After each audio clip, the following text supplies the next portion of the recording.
Hi guys, samahan nyo nga na naman kami for today's mini vlog. Ito nga pala yung Christmas ganap namin. Bawat Christmas dito kami sa mansion naghahanda. Kasama sila si Doktora, tsaka yung pinsan ni Boss. Sabay-sabay namin sasalubungin yung kaarawan ni Papa Jesus. Bago nga natin salubungin yung kaarawan ni Papa Jesus, nagtulong-tulong muna kami dito maghanda para sa hapunan. Ito yung outfit ni Chuchay for tonight Christmas. May pa-crown pa nga siya dahil siya daw si princess. Ito yung pagkain namin ngayon sa hapunan. At nung naigayak na nga lahat ng pagkain, dahan-dahan na kami nagsimula kumain dahil medyo gutom na nga yung mga person. Ikaw na nanonood, baka hindi ka pa naka-follow sa page namin, baka naman please follow po Team Chuchay Vlogs. Maraming salamat. Medyo busy nga yung mga person ngayon sa paggagayak for today's mini vlog. Hindi nga lang kami yung busy kundi tayo lahat sa paghahanda at pagsalubong sa kaarawan ni Papa Jesus. Kakaiba naman yung energy ni Ate Rica ngayon to the highest level talaga.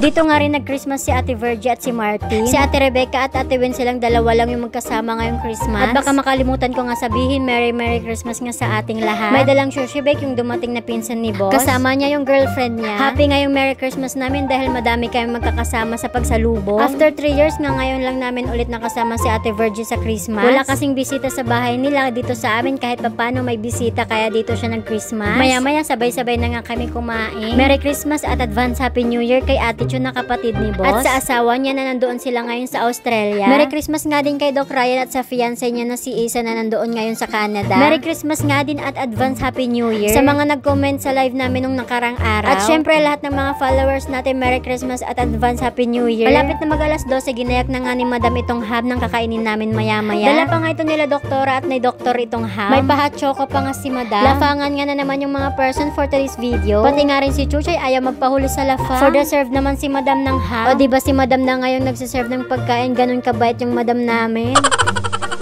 Tinapay, ham at keso de bola ngayong kinain namin sa pagsalubong. At pagpatak ng alas 12, binuksan na nga ni Chuchay yung mga regalo niya. Sobrang excited nga itong Chuchay na may magbukas ng regalo. Lalo na kapag alam niya na para sa kanya yung regalo. Kinamusta muna namin sila Ate Wen at syempre binati na nga rin namin ng Merry Christmas. Maya-maya sunod-sunod na nga ni Chuchay binuksan yung mga regalo. Yung mga regalo na binubuksan ni Chuchay, binili yan ng mga magulang niya at binalot ko lang ulit para may mabuksan siyang regalo ngayong Christmas. Paano ba naman kasi itong Chuchay namin, kapag may nagbibigay ng regalo sa kanya, binubuksan niya agad. Kaya ayun, hindi na nga umabot sa Christmas. Buti na nga lang binilhan siya ng mami at daddy niya para may mabuksan siya ngayong Christmas. At syempre yung mga regalo na yan ay talaga namang gustong-gusto niya. Ang saya nga niya bawat bukas ng regalo. Last year nga sobrang dami ngayong binuksan ni Chuchay ng mga regalo. Sa sobrang dami tumulong na nga kami sa pagbubukas at isa pa hindi pa naman marunong si Chuchay magbukas ng regalo no.